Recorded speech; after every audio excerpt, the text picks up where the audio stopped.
Welcome, everyone. Good to see everybody in person, and those of us who have joined virtually. Great to have you. Let's do roll call, and Commissioner Everett Here. Commissioner Stout, Here. Commissioner Foster, Here. Commissioner Taylor, Here.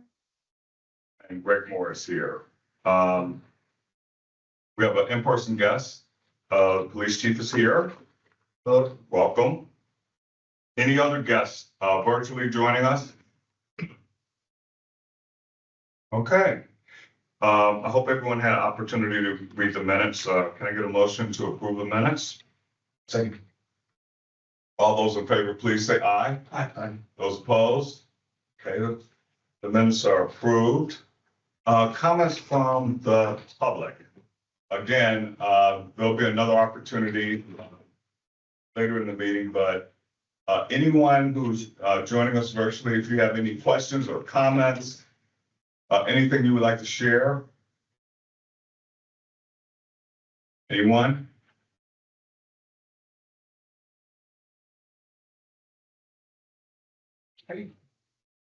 Okay. Board updates. I don't have any board updates. I'm sorry I missed the last meeting. I do think Gracie probably mentioned that we're planning to have a community meeting fairly soon. It may not be next meeting, it may actually be put in November. But that's also going to be the commission meeting plus a community meeting. So looking forward to that. I hope that that's available on our website, and anyone who wants to come will be able to look forward to those interactions. Any other updates from commissioners? Steve, Chantel, anything? Nope. Executive director's report. Thank you. Brendan, do you mind sharing for me, please?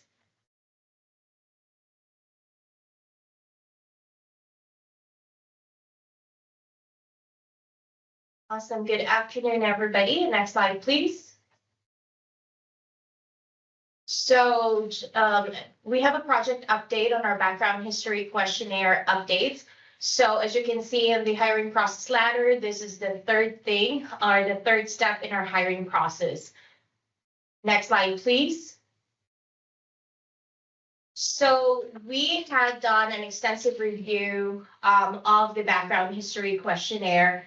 So just to kind of highlight the review process and timeline, we began with our select staff, and special mention to Stephanie and Tammy. They really did a thorough scrub and review of the previous or the current background history questionnaire. It took us a while because we had to do it in between, but that was done between February and June. And then I reviewed from their input, I did a review and then sent it out to our stakeholders and business partners in July. And then after receiving the input from our stakeholders and our partners, I made the edits and I sent it out for all staff, or I covered it with the staff recently. And I'm doing now a last call for feedback from just the staff, including our background investigators, just to make sure that we're all in agreement and that, you know, we are not missing anything. The background history questionnaire is very important because that is where we give the candidates an opportunity to declare anything very useful in the background investigation space, especially on those disqualifiers, if they may have, or give us an opportunity to get to know them and have it written from their words. So just to highlight, when we sought stakeholder review participation, we had sent it out to DPD, DFD, the Office of Social Equity and Innovation, Denver City Council, Office of the Mayor, Department of Public Safety, Local 858, and Denver Police Protective Association. Although majority of them confirmed receipt and appreciation that we sent it out, I just want to really thank DPD, DFD, OSEI, and one of our council members, Councilwoman Parity, for responding and providing us with feedback on our BHQ. And the feedback themes really centered around language and our instruction clarity, question length, bias implication, unclear response options, and question necessity. So those were common themes amongst the review. Next slide, please. So just happy to say that on the current questionnaire, we have a total of 20 questionnaires, sub-questionnaires, and 382 questions. After the feedback was incorporated, after all of the internal and external reviews, we are now down to 12 questionnaires. Excuse me, 1, 2, 3.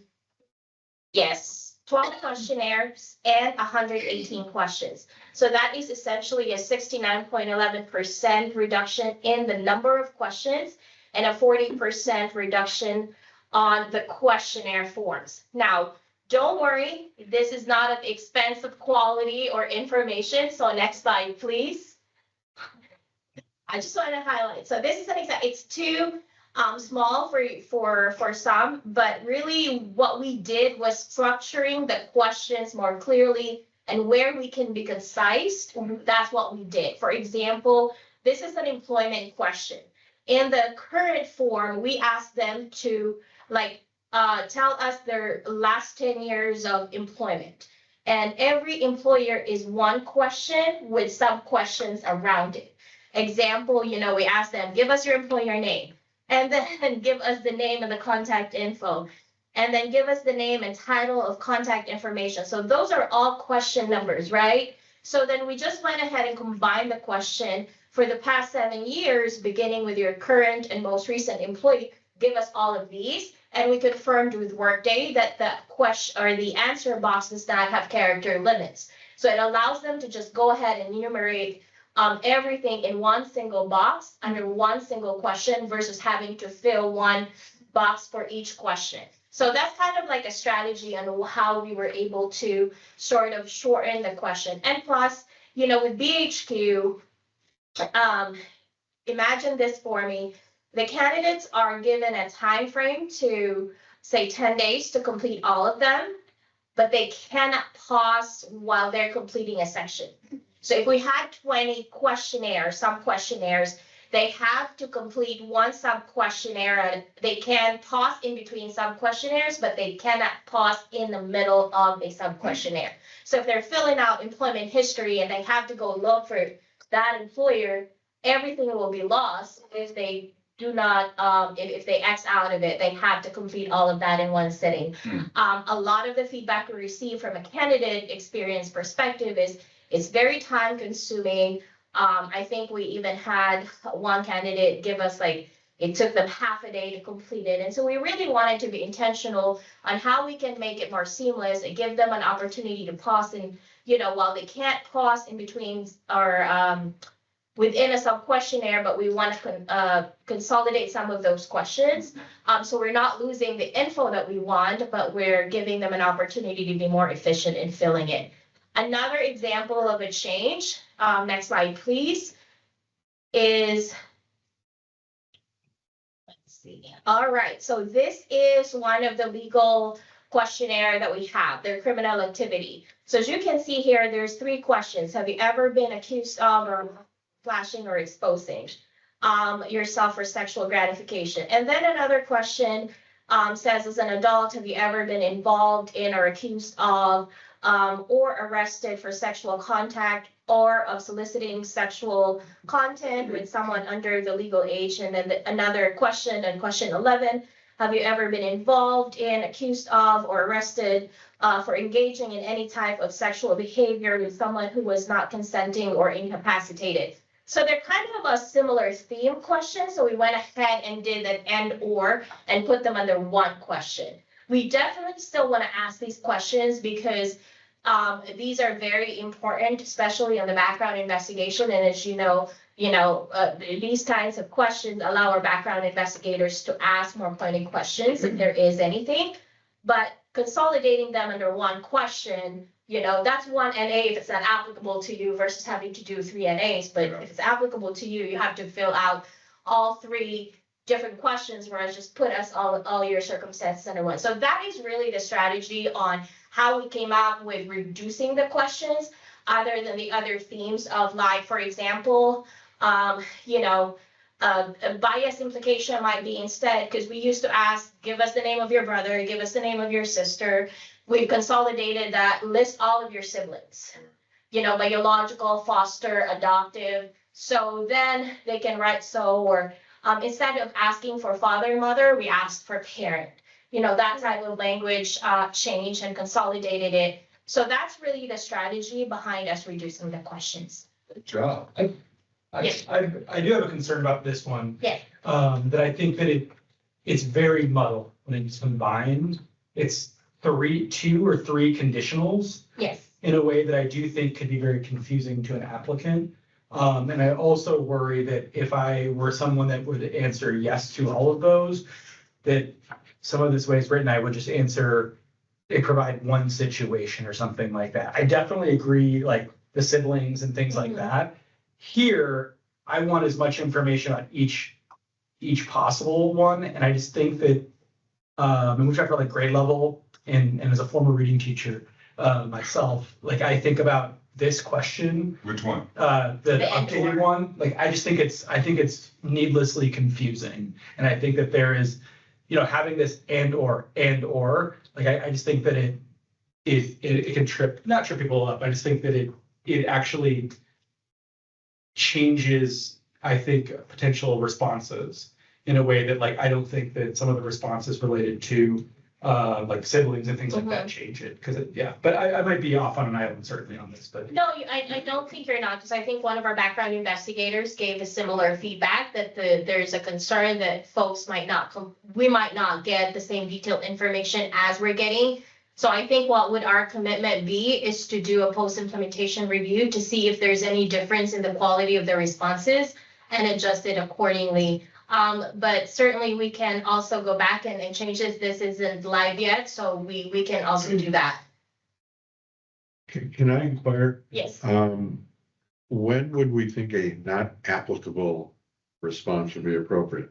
If they've never had those instances. Wouldn't you want to know? instead We of can, yeah. applicable? I mean, not applicable seems to give people an opportunity to. It means yes or no, right? Yeah, I mean, this seems like it should be a yes or no sort of thing. I agree. So Noah, if you have any suggestions for that section, that'd be great. I mean, if we can clarify, before it goes live, I think we should. But if we don't get a app suggestion, then the post launch review is fine. Absolutely. And so just to make sure, what I'll do is, commissioners, I'll send the Excel version of the questionnaire, so that way you guys can also take a look at it and see if there's any questions you want us to break apart. And then Bob, I agree, because I actually wrote write none on some. Yeah, I mean- Because NA, but then the original instruction was NA, so then I think towards the tail end, I'm like, okay, I'll do NA, but I agree with you. Writing non means I'm declaring that this doesn't exist versus not applicable. And this may be nitpicking, but in the very first question, is that sort of implying that we were okay if they were flashing just for fun? Or just to get excuse the pun, a rise out of someone?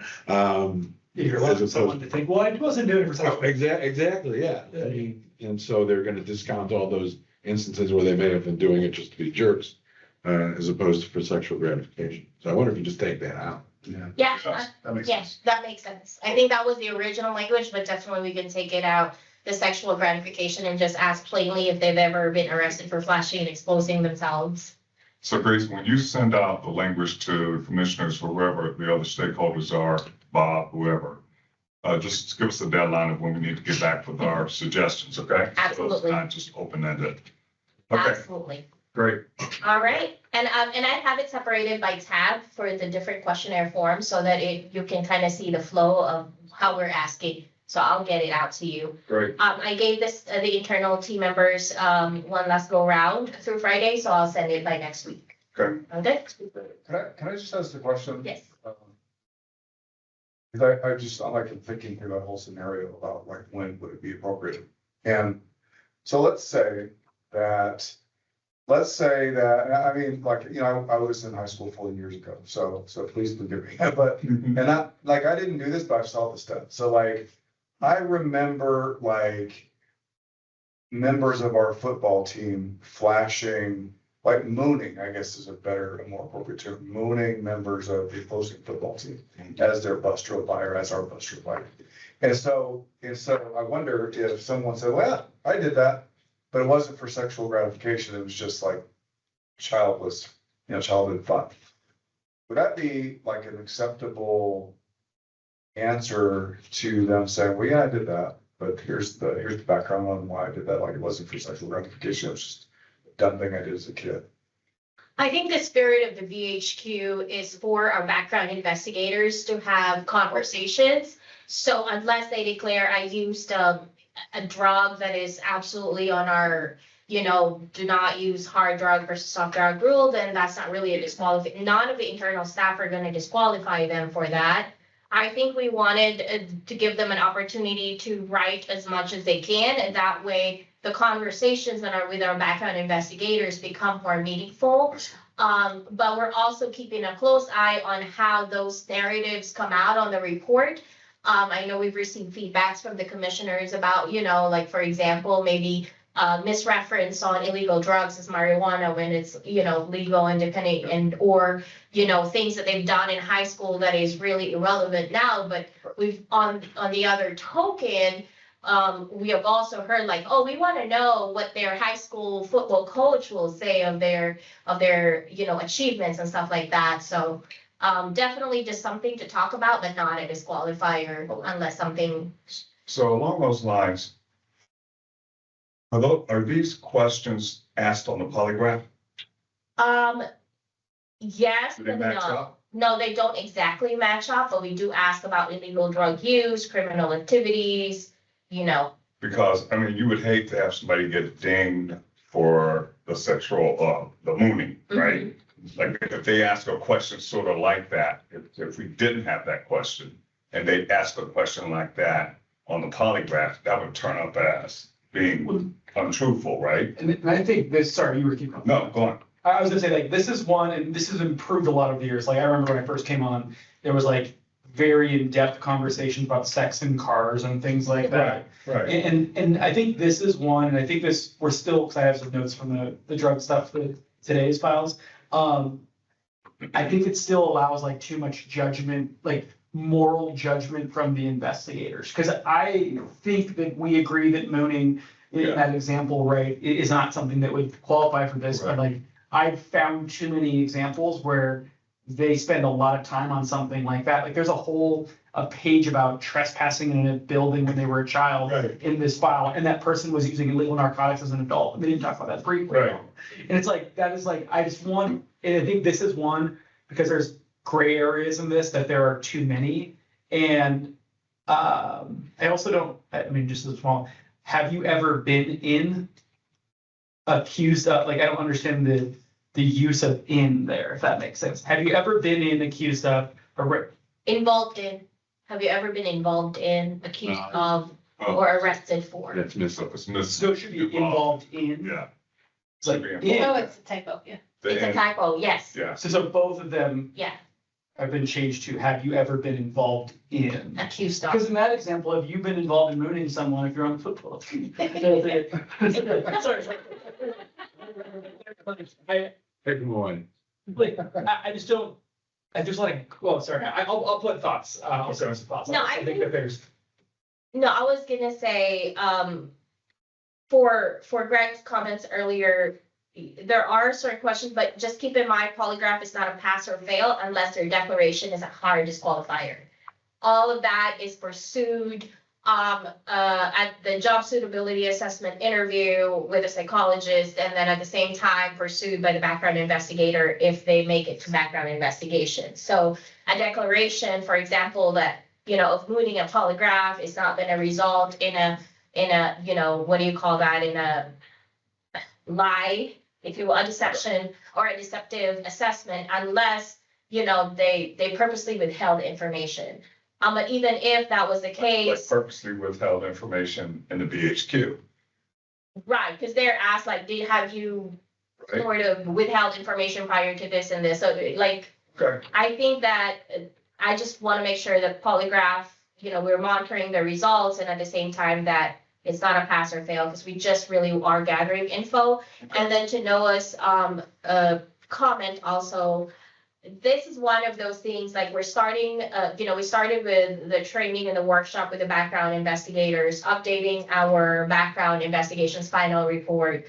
And then now we're gonna update the background history questionnaire. And as I've kind of talked with the team yesterday, we really want to start leveraging the information provided to us at BHQ and not just skimming through it. Because we've received some feedback also from a stakeholder, especially with DPD, like, oh, this is, this was declared on the BHQ, but I don't see it in the report at all. And so we want to match as much of those information and focus on what needs to.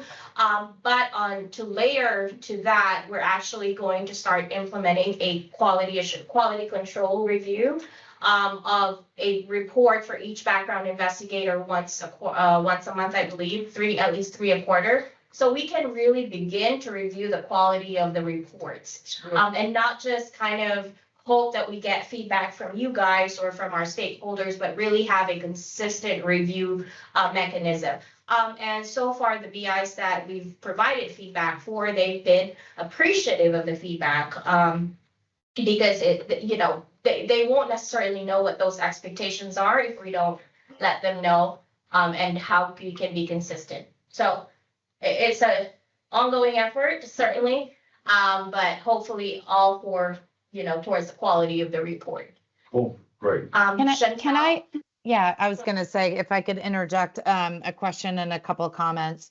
I agree with that this does read as a very compound question. So what I was going to suggest is that we do something more like, have you ever been involved in, accused of, or arrested for any of the following? And if so, please explain. And then you can kind of list them out so they're a little more clear.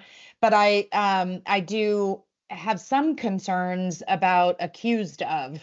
If somebody has, if they have to check that box, but they've been exonerated, or it was, I just worry about the accused of. That can be subjective. That could, if somebody in all candor needs to report that, but again, they've been cleared of any wrongdoing, does that tarnish their application? Does that, put some taint on the reputation? So I have some concerns about accused of as well, for discussion. Sounds good. And I think, and this has always been the language, so I'm certainly open, but I just also kind of, when I was trying to review it as well, I thought my thinking was that we want to get as much information from the applicants, especially because it is a public safety position. And so if they were accused, if they weren't convicted, then it will not be a disqualifier, but it's that part of, are they willing to disclose how far are they willing to disclose? And certainly I don't think the BIs will, if they're not comfortable with disclosing, but since we also do reference checks, right? And so how do we reconcile the reference information with what they declare? And it's my advocacy for applicants is to just declare it and allow the decision makers to make decisions around what you declared versus withhold the information only for it to sort of Pop up later. Yeah. I guess if our goal, and I agree with removing the accused piece, I think just keeping have you ever been involved in is should cover, I think, a relevant portion of that. I would say that if our goal is to get as much information from them, I would advocate for just keeping the current. Like, I think that I do not think that this actually, as someone who takes tests, I do not think that this question actually shortens the test for people. I think actually, if anything, I know to say no to that, no to that, no to that. And then this one, I'm looking through, answering questions. If anything, if we're shortening up for demographic purposes, which I think is fine, like siblings and things like that, I wouldn't advocate actually shortening the narrative purposes, because especially if our goal is to extract as much information from them as possible, I believe that there would be certainly not more information coming from the updated language And I do not think that it is clearer and therefore could lead to what we're dancing around. That's just, and sorry to spend so much time on this, but I don't think that, like, I believe getting as much information from the narrative portions that will allow our folks to do their jobs is what I would advocate for. No, I think the very valid point, we can still sort of make it efficient, even if we broke it down. And because how it was asked before was really too much branching, like yes, no, explain why, give us. So we can break these questions up in one singular box for each and just have them do the narrative. And it still gives us sort of, what we want without compromising sort of the information we need. Yeah, Good. That sounds good. Good, continue. all right, next slide, please. So that was it for BHQ, great conversations. That's exactly why it's there, because we want everybody's input as much as possible. Before I move on, BIs, did you have anything to add on the background history questionnaire, or you're good?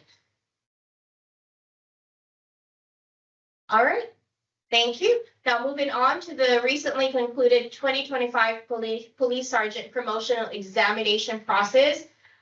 We also invited Chief Thomas today, in case you guys have any questions or there are comments also from him. But wanted to present the same information as we did with DFD Lieutenant promotional exam. Next slide, please. All right, so just to put the timeline up front, the registration opened in January 6, 2025. It closed on February 9th. We have the virtual orientations on June 17th and 18th. The multiple choice examination was conducted on July 17th.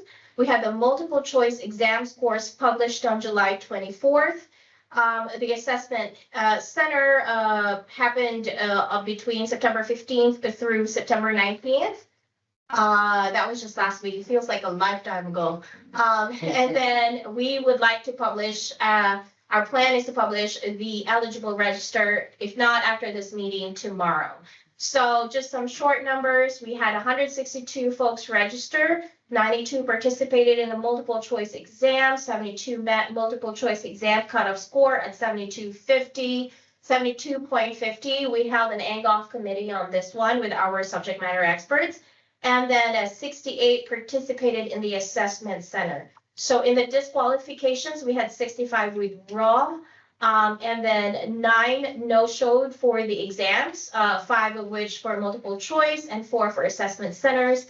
And then 20 did not pass the multiple choice exam. The components of the promotional exam process were interview, presentation, and a critical incident. The consultant that we employed on this one was Ergometrics. They won the bid via competitive procurement. There were 10 assessors total. They were provided by the consultant. 5 were sergeant, 1 was retired, 3 lieutenant, 1 captain, and 1 deputy chief. So if I just want to move to the next slide real quick, and then we can go back for some questions. So the applicant pool on this one, we had, we've got some gender and race ethnicity comparison between our applicant pool and eligible register, just for comparison. I'll let you guys take the time to read, and then in the succeeding slides, I have the workforce, because I know that was a question in the last presentation.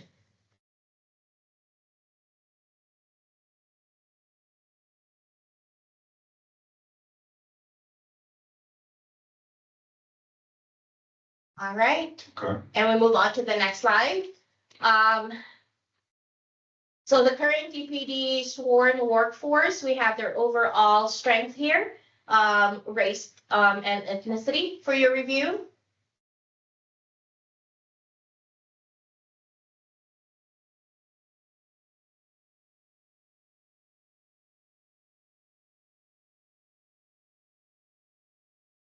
And then additional info on the next slide on the current workforce.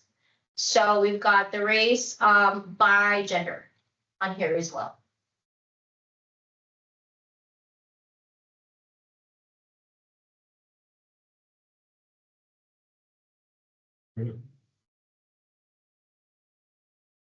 Commissioners, any comments, questions on the process and all the way through the information? Chief, if you also have comments, questions. Really the only comment from me is that first I want to, thank everybody that had any involvement in the process. I know it's a very intensive, but I think a useful process.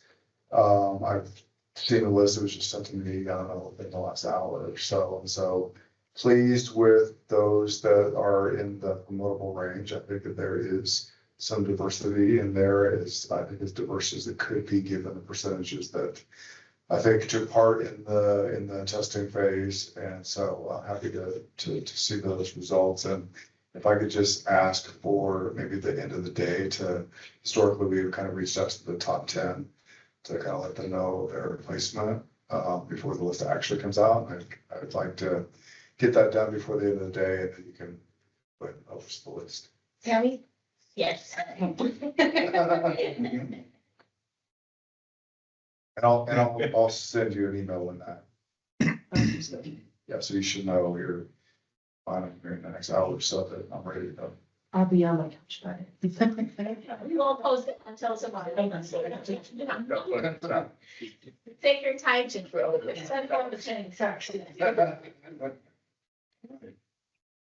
All right, next slide, please. So therefore, I am requesting or seeking the Board of Commissioners for your approval of the Denver Police Sergeant eligible register list comprised of 68 names. If approved, CSE will publish the list on the agency's website no later than tomorrow. This eligible register list will be effective between 9/27/2025 through 9/27/2027 because the current list expires 9/26/2025. And then we will go ahead and notify the candidates as well thereafter. So can we get a motion to, I'm sorry, Chief, can we get a motion to approve the list? Motion. Second? Second. Okay. All those in favor, please say aye. Aye. Aye. Those opposed? Okay, motion passes. Thank you, appreciate you.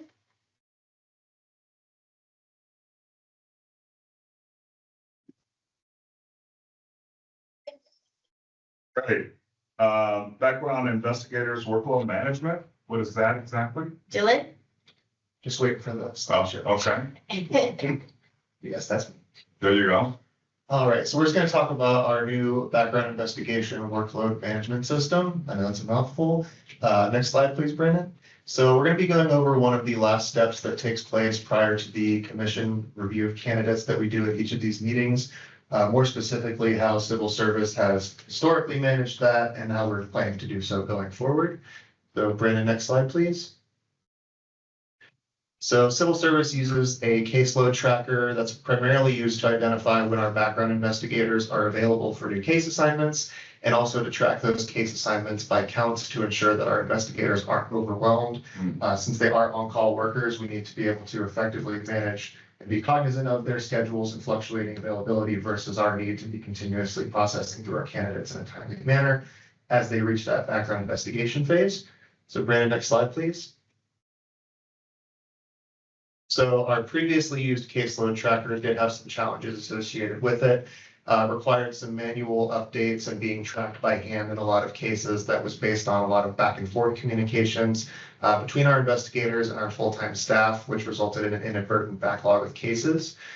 This did not also always accurately reflect the data that's contained in Workday, because Workday does keep track of how many cases are out and who they're assigned to at any given point in time.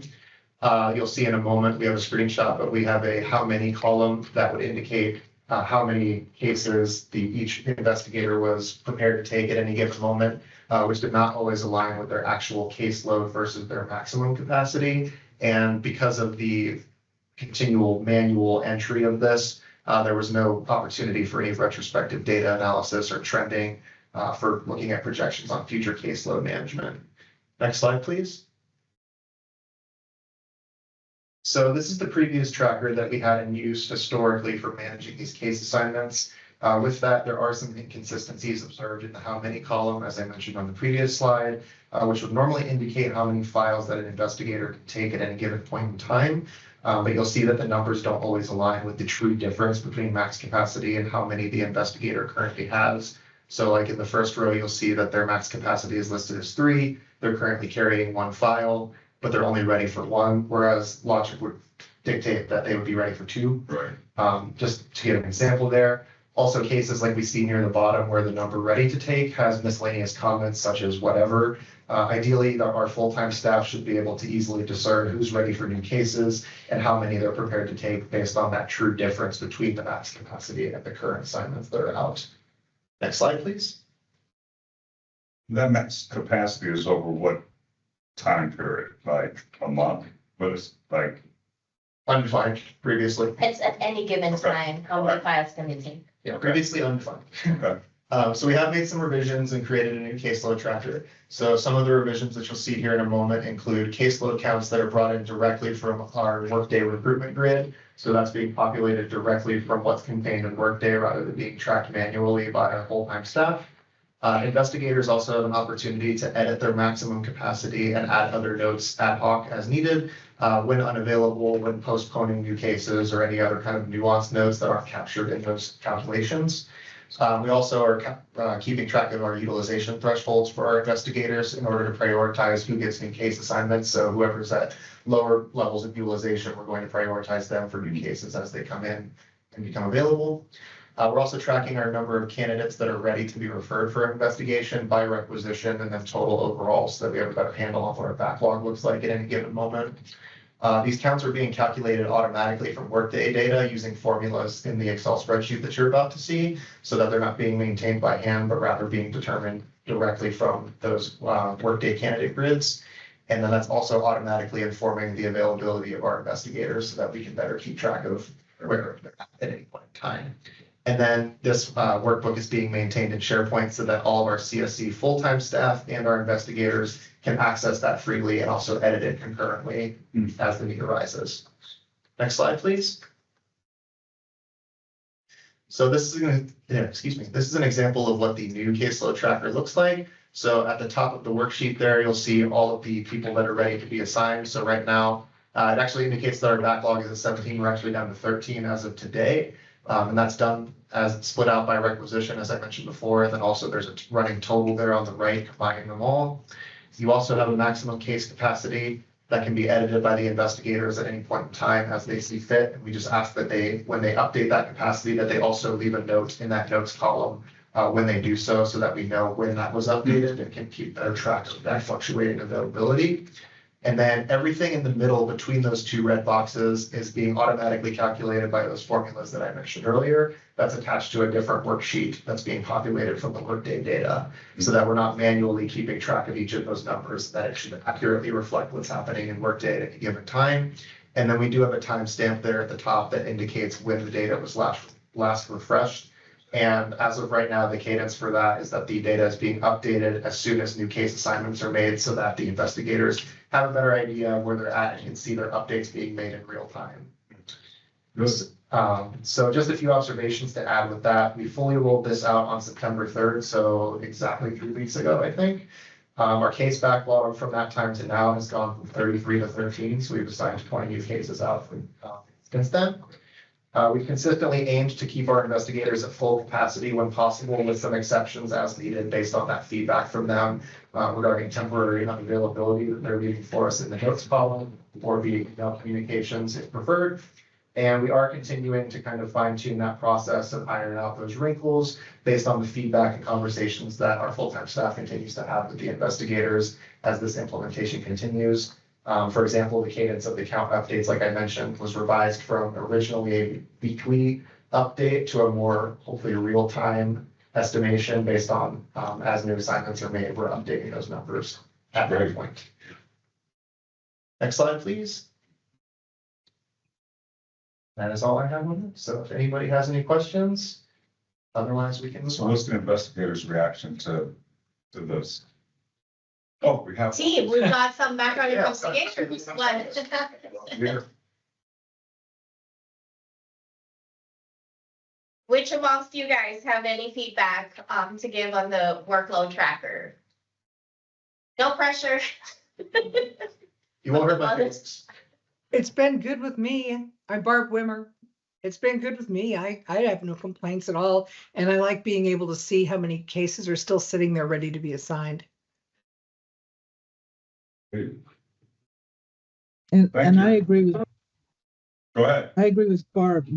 I'm Michelle Guzman, and it's very easy for me to use.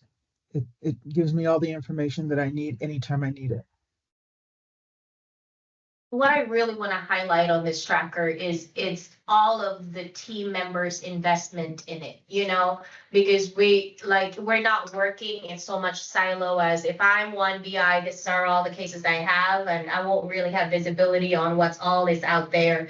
But this time, full-time and on-call staff, we have certainly the information we need to kind of like, if I've heard from some BIs, I can take extra case if you need me to, you know, that type, and that's really good for teamwork and then team investment, so. That's great. Yes, very good. Any comment from the commissioners? None for me. All right, Dylan, good job. And for anybody else that worked on that tracker, congratulations. Very nice. Okay, entry level police updates, Tammy. Oh, Sorry, I was expecting Steph to go first. Good afternoon, everybody. Good afternoon. The updates for DPD for the December 1st Academy. We still have 118 candidates in progress. There are 30 candidates in conditional offer right now, not included in that 118. Of that 30, there are 2 laterals. And we have 1 final so far, but this information is very fluid, so it can change probably tomorrow morning. Refresh my memory. What does it mean when we say lateral? I want to make sure I understand that again. They're already police officers with another city. Oh, okay, right. Thank you. Yeah. That's all for. Okay, any questions? Okay, let's do an entry level updates on fire, Stephanie. Hello, everybody. Hi. So we are at the 11th hour of this academy. It starts on Monday. We have there's going to be 24 recruits. So we have 22 final offers already out. We have 2 pending clearance. So again, 11th hour, just keeping a close eye on those individuals. In addition to that, we have 4 alternates. So if we need to use any of those, they are in the progress as well. Sorry, Steph, for the alternates, how many of the alternates are ready for a final offer if necessary? At the moment, we have 1 ready for a final offer. So just kind of moving backwards, we have a total of 107 that are on the eligible register that were not selected for this academy, so they will be considered for the future academies. And then we had 1 deferred from post-conditional. She was injured and BDOS approved a deferral for her. Okay. And that's it for fire. Great, any questions? 100, did you say 107? 107 Ready to go? ready to go for the next academy. If Chief Paulton calls us in February, Then we're ready. send someone. Oh, no wonder you're smiling. That's really great. Okay. Congratulations. Commission review of candidates. All right, we'll move on to our commission review of candidates. Oh, can I say something? Can we make this bigger? Because I'm having some issues. I can't even see my old votes, okay? Who's got reading glasses in here? Okay. May I? I can't see a damn thing, Tim. Okay. Let's make it a little bit bigger, okay? So I'm sure you're having no fun. Yeah, Okay. I only have a good eye, so. Okay. All right, so we will take votes for the commissioner review candidates in order as listed on the sheet. So that will be Commissioner Moore, then Commissioner Foster, Everett, Stout, and Commissioner Taylor. We'll start with candidate 371959. Yes. Yes. No. Yes. Yes. Candidate, Okay. candidate 150721. Yes. No. No. No. No. Skip going in red. Candidate 296066. No. No. No. No. No. Candidate 367948. Yes.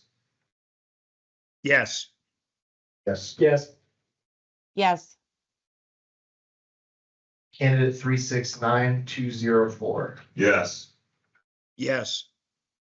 Yes. Abstain. Yes.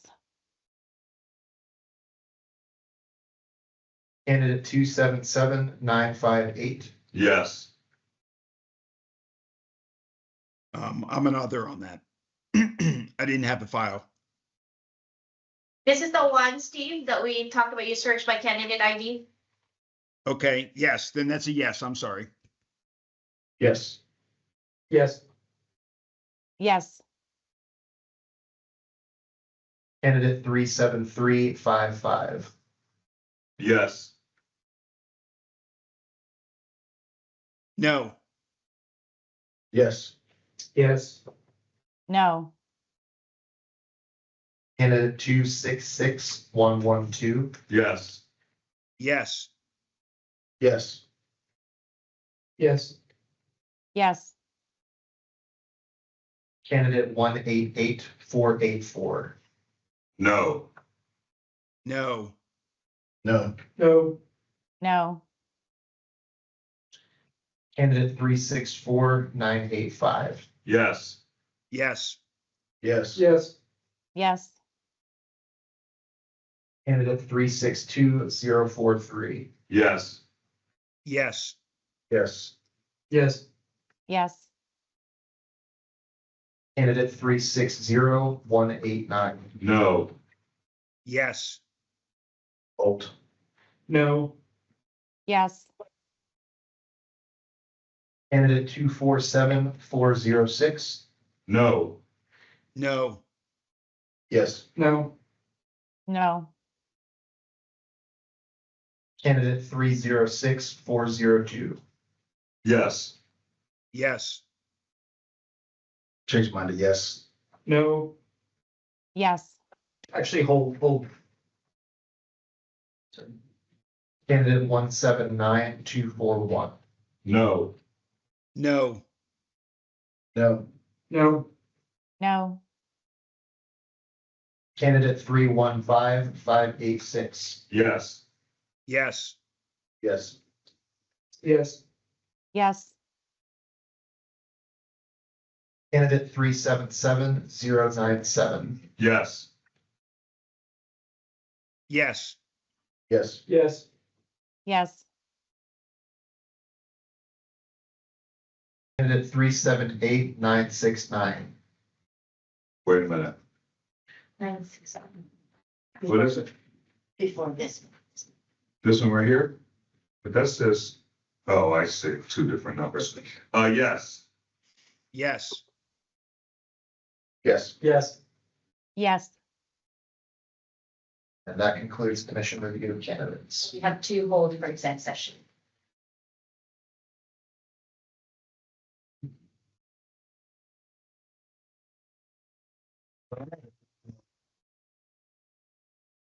So we can go to an executive session There's comment from. unless there are any comments from anyone joining us virtually. Any other For me. comments? Okay, and the commissioners virtual. We're about to go into executive session. Commissioner Foster and Taylor, thank you for joining us, and our other visitors, thank you for joining us. Sorry, Bob. Do you want to come back if you're going to discuss candidates again in an open session? The commissioner is online, or they're able to do that. So the commission's online. We're gonna go into executive session, but if you can hold on, you can join us when we resume. All right? It won't be long. Okay. Okay, so we've come back from executive session. We have some clarity, at least for those here. Grace, you want to take us through where we are? Absolutely. So we discussed two candidates that were put on hold. So we're gonna go through another round of voting and then, Well, should we have no, just vote? Okay, we can. Happy, That's fine. if There's there's some changes in votes, and if you'd would like to discuss that, I'm more than happy Yeah. to at a different point. Okay, definitely. Go ahead, take us through. All right, we're gonna go with candidate 360189. We're starting with Commissioner Moore. Want to say? Wait, are we starting? Oh, wait. We're gonna do the two held candidates. Oh, So got tell it. them where they are on the sheet. Yeah, it is one, found two, you found, Great father? Line 15. Yeah, I don't see the line, but my vote is no. Commissioner No. Foster, No, No. Wait, so all the votes have changed? Which candidate is the 360189? Correct. You don't have to change. They had internal correct. discussion at, during executive session. So if they have changes to their votes, or not, we just want to go through, the votes Okay. again for these I candidates. had yes. I had Right. yes. All right, I just want to make sure that we capture that correctly. Commissioner Moore, you're a no. Commissioner Foster, it's a no. Commissioner Everett, it's a no. Commissioner Stout is a no, and Commissioner Taylor is a yes. Correct. All right, and then the second one is candidate number 306402. 2 rows down from that initial one. 306402. Let me know if you found them. yeah, hang on one second. My thing closed on me. Eesh. Sounds great. Oh, gosh, hang on a sec, folks. I'm sorry.